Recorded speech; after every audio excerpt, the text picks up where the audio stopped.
ग्राम प्रधान कनुआन द्वारा कराए गए विकास कार्यों की जांच करने पहुंचे मजिस्ट्रेट, मिली बहुत बड़ी खामियां।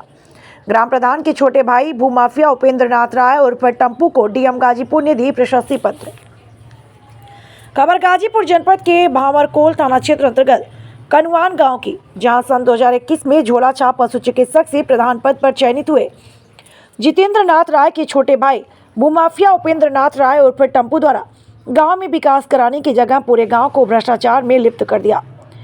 आपको बता दें कि भ्रष्टाचार की जांच कराने में लगे विजय शंकर राय पुत्र स्वर्गीय राम आशीष राय द्वारा भ्रष्टाचार की पोल खोलते हुए बताया कि वर्तमान ग्राम प्रधान जितेंद्र नाथ राय की हृदय गति रुक जाने के कारण 11 सितंबर 2024 को निधन हो गया था। इसी क्रम में जांच के दौरान मृतक ग्राम प्रधान और उनके छोटे भाई उपेंद्र नाथ राय उर्फ टम्पू द्वारा सरकारी जमीन पर बाउंड्री वॉल करवाया जा रहा था, जिसमें खामियां पाए जाने पर सीआरओ द्वारा खारिज कर दिया गया। अहम सवाल यह है कि मृतक ग्राम प्रधान के छोटे भाई व भूमाफिया उपेंद्र नाथ राय उर्फ टम्पू द्वारा गरीबों का निवाला छीनकर खुद संपन्न व्यक्तियों द्वारा मनरेगा से करोड़ों रुपया उतार कर डका दिया गया। इस प्रकार से विभिन्न शिकायतों के आधार पर औचक निरीक्षण करने के लिए मजिस्ट्रेट भी पहुंच गए। वैसे तो मृतक ग्राम प्रधान के छोटे भाई उपेंद्र नाथ राय उर्फ टम्पू अपनी सफाई देते हुए नजर आ रहे हैं। सबसे रोचक बात यह है कि मृतक ग्राम प्रधान जितेंद्र नाथ राय के छोटे भाई व भूमाफिया उपेंद्र नाथ राय उर्फ टम्पू को गाजीपुर डीएम आर्या अखौरी द्वारा प्रशस्ति पत्र दिए जाने की तस्वीर भी देखा जा सकता है। मीडिया से रूबरू होते हुए विजय शंकर राय ने क्या कुछ कहा, आइए ध्यान से सुनाते हैं आपको। एक आप अपना परिचय बताएं। मेरा नाम विजय शंकर राय, कनुआन के हम रहने वाले हैं, गाजीपुर जिले के। जी राय साहब, आपके माध्यम से कुछ सूचना मिली है आपके गांव का पूर्व प्रधान का, क्या है मामला, किस तरह का शिकायत प्राप्त हुई है, कृपया आप विस्तार से बताएं। पूर्व प्रधान जितेंद्र नाथ राय थे, उन्होंने केवल काम अनर्गल ही किया, कहीं भी मानक कोई भी कार्य सब मानक विहीन हुआ। स्कूल पर केवल समतलीकरण के नाम पर उन्होंने 4 लाख रुपया ले लिया। अच्छा। गांव में आरसीसी 6 इंच दिखाकर 1 इंच हुआ, उसमें भी गिट्टी जो है ना सब खोल के फेंका रहे, उसमें सीमेंट की मात्रा बहुत कम की थी, मानक विहीन बनाया कार्य। हमारे जांच अधिकारी आए थे, मैंने शिकायत किया था। मैंने कहा कि जितने भी जांच अधिकारी के सामने सचिव से कहा कि जितने भी काम हैं आप 100 काम में से एक काम पर उंगली रख दीजिए और साहब जांच कर दीजिए, उसी को फाइनल मान लीजिए। वो भी हिम्मत नहीं जुटा पाए कि एक काम को सही कर दें। मैं चैलेंज के साथ कहता हूँ कि आप ग्रामवासियों के सामने कि एक काम को अगर फाइनल बता देंगे कि हमने सही किया है, उस दिन से हम अपने हार मान लेंगे। अहम प्रश्न यह है कि किसी अन्य चैनल के माध्यम से मुझे सूचना प्राप्त हुआ जिसमें तमाम तरह की एक आरोप पर आरोप लगाए गए हैं।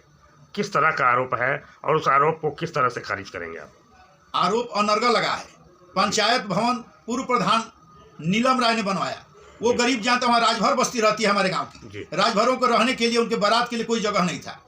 उन्होंने प्रयास करके, उनके लड़के हैं जज साहब, प्रयास किए कि नहीं गरीबों का कल्याण कैसे हो, इसके लिए उन्होंने पंचायत भवन वहाँ बनवाया। लेकिन यही प्रधान स्वर्गीय जितेंद्र राय और उनके पिता और उनके कार्य बाहर देखने वाले भाई टम्पू राय, उपेंद्र नाथ राय, इन्होंने ही वहाँ पर बाउंड्री कराना शुरू कर दिया। जो पंचायत भवन बना, तुरंत इन्होंने छेड़छाड़ करके उस रास्ते के जमीन पर बाउंड्री बनवाना शुरू कर दिया, जिसको सीआरओ ने खारिज कर दिया है कि उनको वहाँ पर कुछ नहीं बनाना है। फिर भी वहाँ से उनकी मनसा अभी भी खराब है, नहीं चाहते हैं कि गरीब के बच्चा वहाँ पर खेलें, खेल का मैदान हो, वहाँ पर शादी ब्याह के लिए, वहाँ पर गरीब राजभर बस्ती है, उनके बच्चे उसमें खेलने जाएँ या वहाँ पर बारात उनकी टिके, यही इनकी मनसा है। गाँव के विकास में हर जगह अवरुद्ध पैदा करते हैं। एक बार विद्यालय बनने के लिए आया था, लेकिन इन्होंने वहाँ विद्यालय भी नहीं बनने दिया, इसलिए मजबूरन जो है गाँव के पूरब तरफ फील्ड में जाकर के विद्यालय बना। अहम प्रश्न यह उठता है कि प्रधान जी तो अब दुनिया में नहीं है, कितने समय तक वो प्रधान रहे, कब उनकी मृत्यु हुई, और उनके प्रधान के कार्यकाल में इनके भाई किस हैसियत से प्रधानी चलाते थे? ये प्रधान जो थे स्वर्गीय जितेंद्र नाथ राय, वो झोला छाप डॉक्टर पशु चिकित्सक के रूप में काम करते थे जी। और प्रधानी का पूरा कार्य जो है उनके भाई उपेंद्र नाथ राय चलाते थे। और यही सब, इनको किसने अधिकार दिया प्रधानी चलाने का? वही छोटे भाई थे, उसी अधिकार से सब चला रहे थे। यहाँ तक कि एक बार इनको प्रशस्ति पत्र झूठ मूठ का अपना ब्लॉक पर प्रभाव दिखाकर प्रशस्ति, जो कि एक भी काम सही नहीं हुआ, फिर भी प्रशस्ति प्रश्न नहीं पैदा होता है। प्रशस्ति पत्र प्रधान लेता है या प्रधान प्रतिनिधि लेता है? यही तो यहाँ समस्या है। ब्लॉक पर तमाम अधिकारियों के सामने शिकायत मिली है कि खुद को प्रधान बता करके और डीएम के द्वारा जो है ये प्रशस्ति पत्र प्राप्त किए हैं, कितना सत्य है? यही सत्य है कि ये प्रधान नहीं है, लेकिन जो प्रशस्ति पत्र मिला है उसका फोटो भी है जी। डीएम साहिबा के साथ उन्होंने वो प्रशस्ति पत्र लिया है, जबकि प्रधान को लेना चाहिए, लेकिन इन्होंने लिया, उनके छोटे भाई। सबसे अहम सवाल ये उठता है कि डीएम आर्या अखौरी जी ने बिना जांच परख किए ऐसे व्यक्ति को प्रशस्ति पत्र कैसे दे दी, यह प्रश्न चिन्ह है। क्या इसकी शिकायत प्रशासन को नहीं जाएगी, मुख्यमंत्री सचिव को नहीं जाएगा, मुख्यमंत्री को जानकारी नहीं होगी?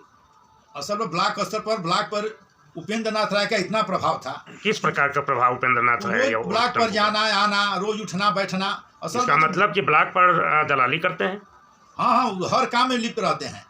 तो ऐसे लोगों पर कठोरतम कार्रवाई होनी चाहिए, जरूर होनी चाहिए। डीएम साहब को अंधकार में रखा गया, बताया नहीं गया कि प्रधान नहीं है। असल में वहाँ पर जितने मौजूद लोग हैं, क्योंकि डीएम साहिब आए, उनको तो मालूम नहीं है कि प्रधान कौन है। जो वहाँ से उनको भेज दिया गया, प्रधान का नाम गया, जाकर के प्रशस्ति पत्र ले लिए। मैं मौके पर मौजूद था जहाँ मजिस्ट्रेट साहब आए थे। क्या, किस माध्यम से और क्यों आए थे? असल वहाँ पर राजभर बस्ती है और पूर्व प्रधान नीलम राय ने वहाँ पंचायत भवन बनवाई है, और वहाँ पर रास्ते की जमीन पर ये गलत आदेश करा लिए थे। कौन?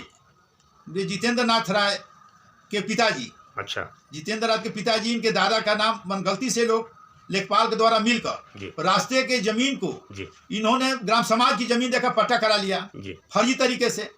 जब जानकारी मिली कि फर्जी तरीके से किए हैं, तो हमारे गांव के जज साहब हैं, उन्होंने इसका विरोध किया और गए कानून के शरण में। वहाँ से सीआरओ साहब ने जो पहले आदेश था सबको कैंसिल कर दिया कि रास्ते की ज़मीन है, ये ग्राम सभा की ज़मीन नहीं है। इस पर जो है केवल गांव के आने जाने, बच्चों को खेलने का कहीं ऐसे ही उपयोग में आना चाहिए। ये राय साहब, आगे की तैयारी आपकी क्या है और इस पर किस तरह आप अंकुश लगाने का कार्य करेंगे? हम चाहते हैं कि गलत कामों पर विराम लगे और जितना सरकारी धन आ रहा है, एक एक पैसा का हिसाब जनता के सामने दिया जाए और विकास के काम किया जाए। आज तक इतने अभी भी बहुत हमारे गांव में आवास आया, 262 लगभग आवास आया, लेकिन 70-80 बने और उसमें 20-25 अपात्र लोगों को इसमें जो है आवास दिया गया। इसलिए जब हम आएंगे तो गरीब जनता का एक एक पैसा उनके हक के लिए। अभी भी हमारे गांव में राजभर बस्ती है, जहाँ पर जाने के लिए रास्ता नहीं है। अभी वो पानी में कीचड़ में हेल कर लोग जाते हैं, बरसात में कपड़ा उठा कर जाना पड़ता है। आज इतना सरकार का धन मिल रहा है, इसके बावजूद भी हमारे गाँव अभी भी पिछड़ा हुआ है। इसलिए जब हम न कहीं विद्युतीकरण के नाम पर, कहीं गाँव में प्रकाश प्रधान द्वारा, जबकि पैसा केवल गबन कर लिया गया है, अधिक 1 करोड़ से अधिक पैसा का गबन हमने दिया है जांच के लिए। और हम सरकार से, अपनी जिलाधिकारी महोदय से निवेदन करेंगे और बार बार प्रयास करेंगे कि हमारे जो है डीएम साहब है, इसकी जांच कराकर और निष्पक्ष जांच कराकर जो दोषी है उसको सजा दिलाने का काम करें।